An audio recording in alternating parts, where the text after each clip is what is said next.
바울은 오늘 본문에서 처음 시작하면서 이렇게 말합니다. 9절에 보니까 우리는 다 죄 아래에 있다 이렇게 말합니다. 죄 아래에 있다는 말은 단순히 죄를 지었다는 뜻을 넘어섭니다. 그것은 뭐냐면 죄 아래에 있다, 그러니까 우리 인생의 모든 위에 지금 누가 지배하고 있는가? 죄가 지금 지배하고 있다는 사실을 말합니다. 죄가 군림하고 있는 거예요. 우리는 죄의 지배 아래에 있는 존재, 죄라는 세력의 다스림을 받는 인생이라는 것입니다. 이 말씀을 들으면 우리 마음속에서 좀 불편합니다. 왜냐하면 우리는 그래도 스스로 좀 괜찮은 사람이라고 생각하기 때문입니다. 나는 남에게 피해를 주지도 않아요. 나는 그래도 법도 잘 지키고 착하게 살아요. 하지만 성경은 그렇게 말하지 않습니다. 모든 사람이 다 지금 죄 아래 있다고 선언합니다. 그래서 오늘 말씀은 지금 우리를 향해서 고발장을 지금 내밀고 있는 거예요. 이 고발은 피할 수 없는 영적인 재판입니다. 우리가 얼마나 죄의 깊은 수렁 속에 있는지를 깨닫게 하기 위해서 이 하나님이 진단하시는 이 진단서를 지금 우리에게 보여주시는 거예요. 우리가 병원에 가면 몰랐던 이 병이 데이터로 쫙 나옵니다. 엑스레이를 찍고 그리고 피 검사를, 혈액 검사를 하고 소변 검사를 하고 다 검사를 해서 당뇨가 오셨군요. 혈압이 높아졌네요. 고혈압 약 드셔야 됩니다. 이렇게 의사 선생님들이 진단을 합니다. 정작 우리의 죄를 진단하고 하나님께서 우리를 딱 진단해 주시는 이 죄의 문제를 알지 못하면 우리가 어떻게 구원을 받아야 할지 이 문제도 알 수가 없는 것입니다. 그래서 오늘 이 말씀은 매우 중요한 말씀이에요. 모든 사람이 다 죄 아래에 있다. 얼마나 우리의 현실이 지금 죄 가운데서 망할 수밖에 없는지 이 심각한 모습을 정확히 우리가 알아야 우리가 하나님의 긍휼을 어떻게 임대로 나갈 수 있는지 이 말씀을 통해서 오늘 깨닫기를 바랍니다. 첫 번째 말씀은 죄의 본질은 하나님을 잃어버린 인생이라는 사실입니다. 의인은 없나니 하나도 없으며, 오늘 10절부터 이렇게 시작을 해요.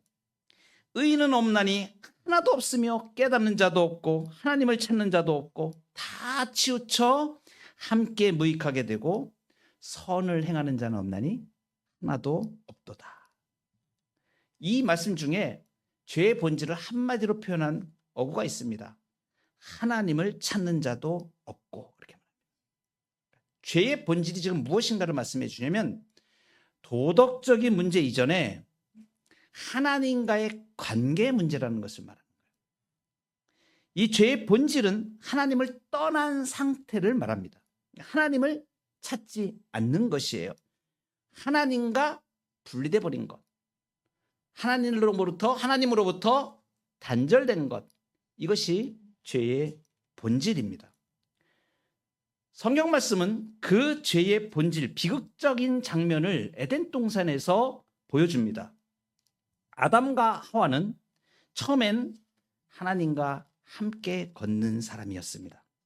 그들의 하루는 하나님과 교제 속에서 시작되고 마무리되었죠. 그런데 그렇게 하나님과 동행하던 아담과 하와에게 뱀이 찾아왔습니다. 속삭입니다. 하나님이 금하신 선악을 알게 하는 나무의 실과 그거 네가 먹으면 눈이 밝아져서 하나님처럼 될 거야. 달콤했습니다.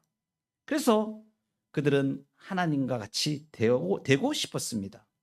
그리고 그날 그들은 하나님이 금하신 선악과를 따먹습니다.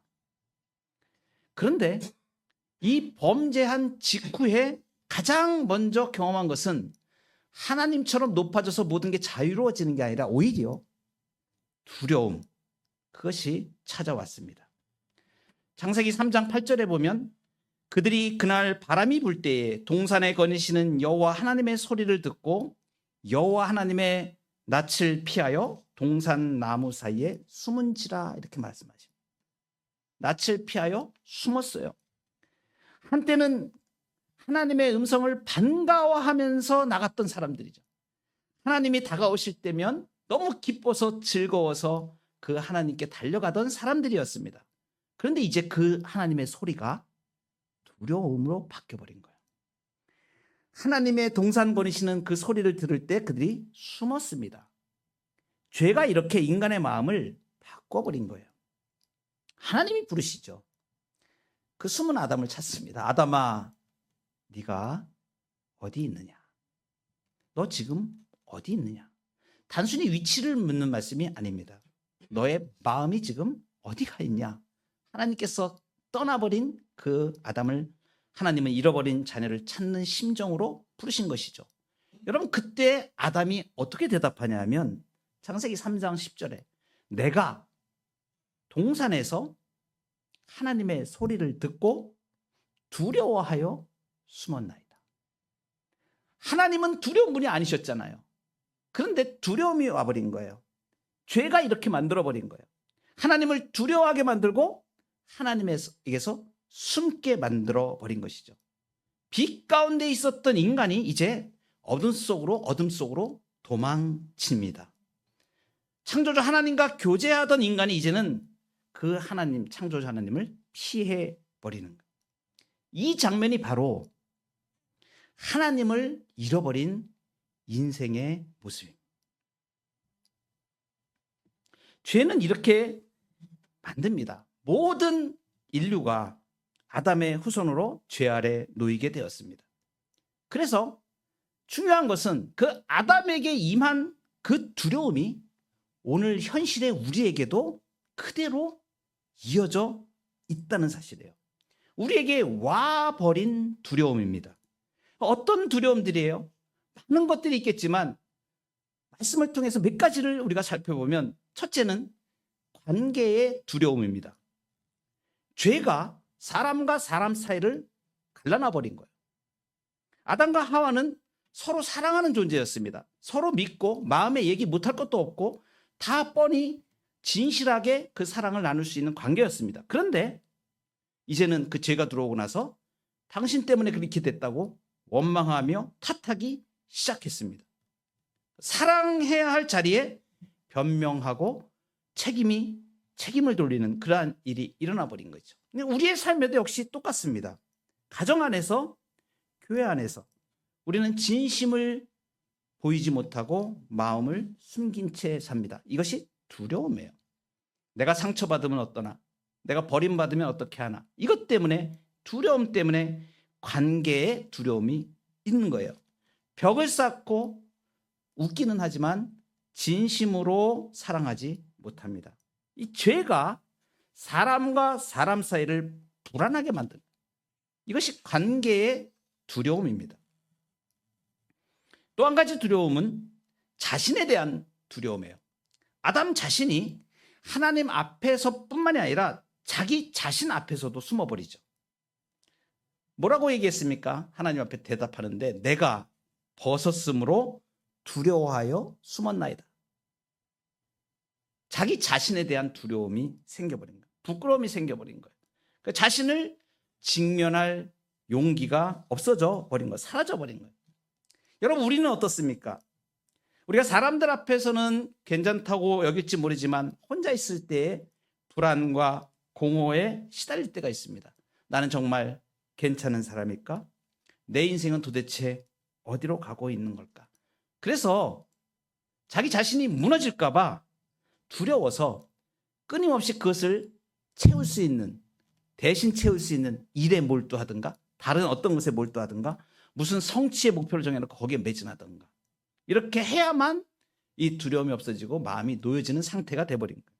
그래서 우리는 바쁘게 움직이지만 사실은 도망치는 중인 것을 우리에게 말해주는 거예요. 자기 자신에 대한 두려움이죠. 세 번째로는 이 죄로 미래에 대한 두려움이 왔습니다. 하나님이 보이지 않잖아요. 그러니까 인생의 방향도 보이지 않는 거예요. 그래서 사람들은 불확실한 내일을 스스로 통제하려고 하죠. 그래서 무엇을 찾습니까? 돈, 명예, 인간관계, 안정감을 쌓아보려고 노력합니다. 그렇지만 아무리 그렇게 노력해도 불안은 사라지지 않습니다. 왜냐하면 근본적인 안정감은 하나님께만 있기 때문입니다. 그러니까 이 두려움의 모든 근원은 하나님을 떠난 데 있습니다. 이 두려움 가운데 있는 우리를 위해서 다시 하나님께로부터 끊어졌던 이 인생들을 하나님께로 다시 가게 하시기 위해서 그 길을 만들어 주려고 오신 분이 예수님이세요. 예수님께서 이르시되 내가 곧 길이요 진리요 생명이니 나로 말미암지 않고는 아버지께로 올 자가 없느니라. 하나님께로 나아가는 길이 되신 것이죠. 하나님을 잃어버린 이 인간의 두려움, 이것은 단지 마음의 문제로 그치지 않습니다. 이 죄는 결국 우리의 삶 전체를 오염시킵니다. 말과 생각, 그리고 행동, 관계, 이 세상 속으로 이 죄가 퍼져갑니다. 오늘 본문의 13절부터 말씀하시는 부분이 바로 이 인간이 어떻게 전적으로 부패했는가를 보여주는 말씀입니다. 인간의 모든 부분에 스며든 죄입니다. 바울이 죄의 본질을 밝힌 후에 이제 이 인간의 삶 전체에 어떻게 이 죄가 퍼졌는지를 구체적으로 이렇게 보여줘요. 13절부터 있는 말씀이 그 말씀입니다. 그들의 목구멍은 열린 무덤이요 그 혀로는 속임을 일삼으며 그 입술에는 독사의 독이 있고 그 입에는 저주와 악독이 가득하며 그 발은 피 흘리는데 빠른지라. 이 말씀을 보면 마치 하나님께서 지금 우리 인간의 몸을 스캔하듯이 이렇게 말씀하시는 것처럼 보여요. 마치 말기 암 환자의 그 암 세포처럼 죄가 온몸에 어떻게 이렇게 퍼져가는지를 보여주는 것 같습니다. 그들의 목구멍은 열린 무덤이라고 13절에 말씀하십니다. 열린 무덤이다. 이 무덤이 뭐예요? 무덤은 겉으로는 이렇게 평온해 보이지만 그 안에는 죽음이 있죠. 썩는 거죠. 시체가 썩는 것. 그러니까 썩음과 죽음으로 가득한 게 무덤이에요. 그런데 지금 닫힌 무덤이 아니라 열린 무덤이라고 말씀하세요. 무덤은 원래 닫혀 있어야 되는 거잖아요. 그런데 이 열린 무덤은 뭘 말하냐면 무덤이 열려져서 그 안에 있는 진동하는 악취와 썩는 냄새, 부패한 게 그대로 흘러나오는 것을, 그런 상태를 지금 말해주는 거예요. 열린 무덤 같다, 목구멍이. 그러니까 입만 열면 이 목에서부터 입으로, 입술로 부패한 독, 죽음이 흘러나오는 거예요. 이 안에 있는 죽음이 흘러나오는 것입니다. 이것이 바로 죄로 오염된 인간의 말인 것을 말해요. 하나님을 떠난 인간의 입은 이제 생명을 전하는 통로가 아니고 죽음을 내뱉는 목구멍이 돼버린 거예요. 이 열린 무덤의 냄새, 진동하는 악취, 썩는 것, 이것들이 지금 우리의 삶 속에 우리의 말에서도 여전히 나오고 있다는 사실이에요. 이것이 죄입니다. 죄로 인하여 나온 것들이에요. 우리의 부패한 모습들이에요. 남을 판단하고 비난하고 험담하고 하나님의 은혜 대신에 분노와 조롱을 내뱉습니다. 바로 죽음의 언어들이죠. 그래서 이어지는 말씀에 그 혀로는 속임을 일삼으며 그 입술에는 독사의 독이 있고 그 입에는 저주와 악독이 가득하다. 우리가 말로 행하는 모든 것들이 다 죄와 연관되어 있는 모습들을 이렇게 보여줍니다. 우리의 모든 부분이, 어떤 우리 개혁 신앙의 선배는 그런 말씀을 했습니다. 사람이 태어나는데 정말 완전한 죄인으로 태어난다. 그러니까 죄로 가득 찬, 죄 가운데 쩔어 있는 그러한 사람의 모습들을 지금 보여주는 심각한 말씀입니다. 인간의 모든 부분에 이 죄가 스며드는 거예요. 근데 말뿐만이 아니고요. 급기야 이 죄는 어디에 이르게 되냐면 15절에 보면 그 발은 피 흘리는데 빠른지라. 그러니까 인간의 말뿐이 아니라 이 죄가 행동 전체를 오염시키는 모습을 우리에게 지금 보여주는 거예요. 입으로 저주하던 그 죄가 이제는 발로 달려가서 피를 흘리게 하는 거예요. 그러니까 죄가 가만히 있질 않아요. 죄는 언제나 행동으로 옮겨지고 결국 누군가를 죽인다는 사실이에요. 여러분, 이 사실을 가장 분명하게 보여주는 성경의 사건이 처음 살인자 가인의 모습이에요. 창세기 4장에 보면 그는 동생과 함께 하나님께 제사를 드리죠. 그런데 하나님께서 아벨의 제사는 받으시고 이 가인의 제사는 받지 않습니다. 그때부터 이 가인의 마음에 질투가 싹 텄습니다. 하나님이 가인에게 경고를 하세요. 그렇지만 너는 죄를 다스려라 이렇게 말씀하셨거든요. 근데 이 가인은 경고를 무시합니다. 그리고 어떡합니까? 조용히 동생을 들로 불러냅니다. 아벨아, 함께 나가자. 그리고 그의 발이 움직였죠. 들판 한가운데서 가인은 아벨을 쳐 죽였습니다. 질투의 발, 분노의 발, 피 흘리는 발이었죠. 그의 손에 이 아벨의 한 생명의 죽음이었지만 사실 그 피는 하나님이 주신 모든 사랑과 관계를 죽인 피였습니다. 그날 이후 가인은 평생 도망자가 되고 방랑자가 되었죠. 여러분, 우리가 바울이 지금 말한 대로 그 발은 피 흐르는데 빠르다, 이 말은 가인의 이야기만이 아닙니다. 오늘 우리의 현실 속에서도 이 가인의 발걸음은 여전히 이어지고 있어요. 가인의 살인의 피를 흘리는 발이 바로 우리에게 있다는 사실이에요. 무엇으로 사람을 죽이냐면 말로 사람을 죽입니다. 살인은 칼로만 하는 것이 아니죠. 우리의 말로, 조롱으로, 비난으로 사람들을 죽입니다. 교회 안에서, 가정에서, 또 일터에서 누군가의 영혼을 무너뜨리는 말이 얼마나 쉽게 우리 가운데 지금 오가는지 모릅니다. 넌 안 돼. 넌 쓸모없어. 왜 그것밖에 못하냐? 이 한마디가 누군가의 마음을 서서히 죽이죠. 그래서 이 말은 총보다는 느리지만 훨씬 깊게 사람의 영혼을 죽입니다.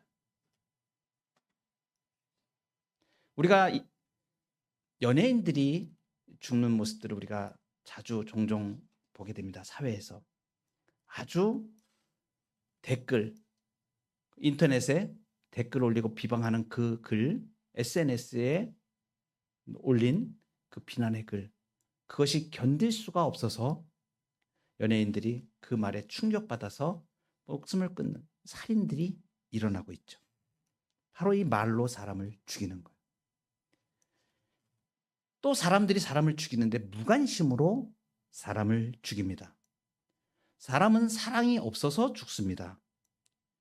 거리에 쓰러진 사람을 보면서 누가 도와주겠지. 교회 안에 어렵고 힘들고 지친 성도를 보면서도 저 사람은 알아서 하겠지. 심지어 가족 중에도 고통 중에 있는 가족에게 그건 네 문제이지 하면서 마음을 닫습니다. 이것이 우리에게 있는 현대 사회의 가장 조용한 살인입니다.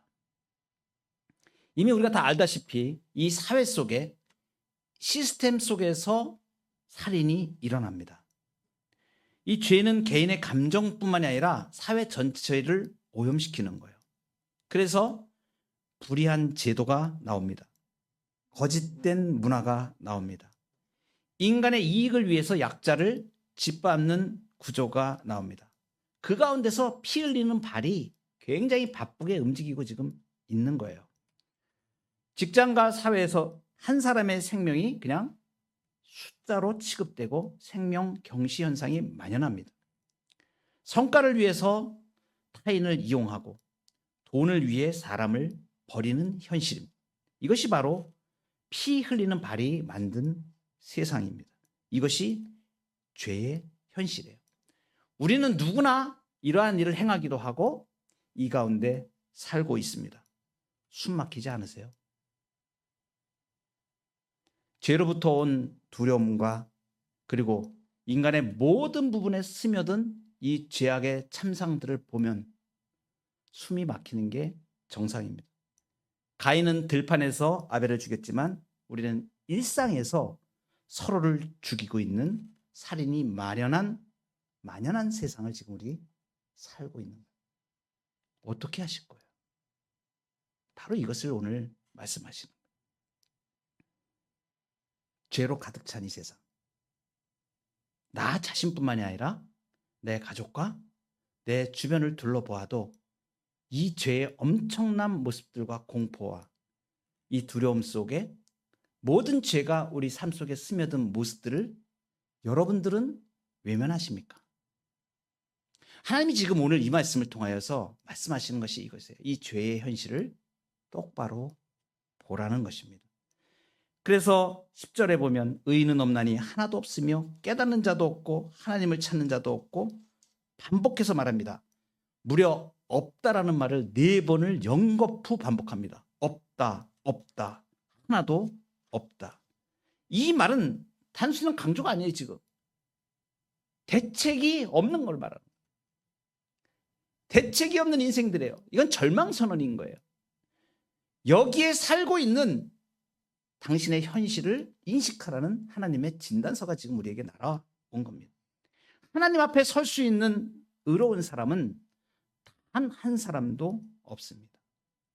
도덕적으로 뛰어난 사람도, 종교적으로 열심인 사람도, 율법을 안다고 자부하는 사람도 예외가 없습니다. 그래서 20절에 보면 율법의 행위로 그의 앞에 의롭다 하심을 얻을 육체가 없나니. 절망이죠. 하나님 앞에 설 의로운 사람이 단 한 사람도 없는 이 말씀은 무섭고도 차가운 심판처럼 들릴 수 있습니다. 하지만 이 말씀을 지금 하신 목적이 있어요. 그건 뭐냐면 우리를 정죄하기 위한 것이 아니에요. 우리를 유일한 길인 예수 그리스도께로 인도하기 위한 진단입니다. 우리가 스스로 의로 설 수 없다, 의롭게 살 수 없다라는 사실을 깨닫는 순간에 비로소 그러면 나는 어떻게 해야 됩니까?를 진실하게 직면해서 그 앞에 서라는 것을 말씀하는 거예요. 그래서 오늘 21절 말씀이 너무나 소중한 겁니다. 이제는 율법 외에 하나님의 한 의가 나타났습니다. 이 로마서 3장 21절 이 말씀은요, 원문에 보면 그러나 이제는 이렇게 돼 있습니다. 다음 주에 제가 이 말씀을 설교할 겁니다. 그러나 이제는 절망이고 죄뿐이고 답이 없고 멸망이고 그대로 그 지옥 같은 삶을 살다가 영원히 불못에 떨어지는 영원한 지옥으로 갈 수밖에 없는 자들을 대책을 세우셔서 유일한 구원자로 우리에게 주십니다. 그러나 이제는 이 한마디는 역사를 바꾼 말씀이에요. 우리의 인생을 바꾼 말씀입니다. 여러분의 심장 속에 그러나 이제는 이걸 붙드셔야 되는 거예요. 죽을 수밖에 없고 두려움 가운데 모든 내 인생에 스며든 이 죄악의 모습들을 보면서 결심해야 됩니다. 결단해야 됩니다. 이 의가 누구예요? 그러나 이제는 율법 외에 하나님의 한 의가 나타났다. 이분이 예수 그리스도를 말합니다. 여러분, 오늘 우리 말씀을 통하여서 우리는 두 가지 질문 앞에 서야 됩니다. 첫째는 이것입니다. 나는 죄 아래에 있던 인생에서 정말 예수 그리스도 안으로 피신했는가? 단순히 교회 안에 머무른 것이 아니라 죄의 심판으로부터 내 영혼을 예수 안에 숨긴 사람인가? 찬송가 70장에 이렇게 찬송합니다. 피난처 있으니 환난을 당한 자 내게 오라.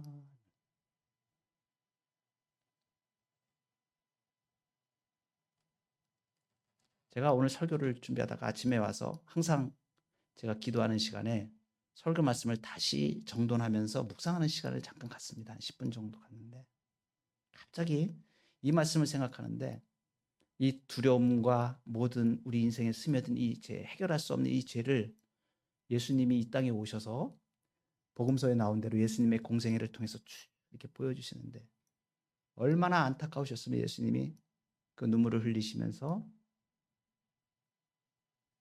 방법이 없고 대책이 없는 그 인간들을 구원하기 위하여 그 수모를 당하시면서 병든 자를 고치시고 그 죄의 두려움과 모든 스며든 죄를 이기지 못하여 죽어가고 있는 귀신 들린 자들, 병든 자들, 절망의 공포에 떨어진 자들, 인생의 모든 절망과 공포 속에 모든 것을 포기했던 그 사람들을 일일이 만져주시고 찾아가 주셔서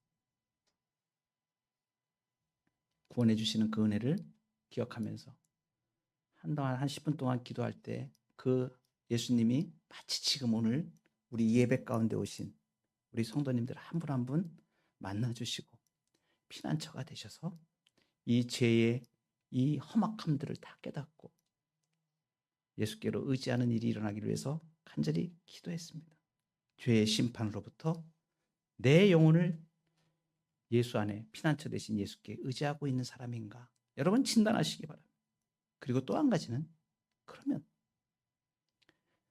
우리가 눈만 뜨고 바라보는 현실 속에서 지금 오늘 우리에게 하나님이 말씀하신 이 모든 죄악들의 죄의 영향력, 이 죄의 권세 아래에 있는, 죄의 지배 아래에 있는 이 세상은 어떻게 할 것인가?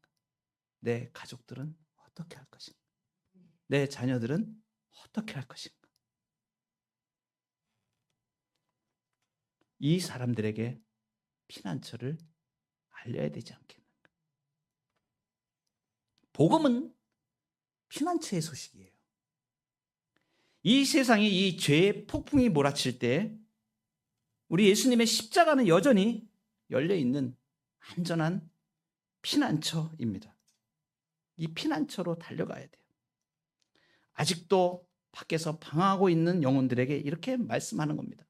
여기 안전한 곳이 있습니다.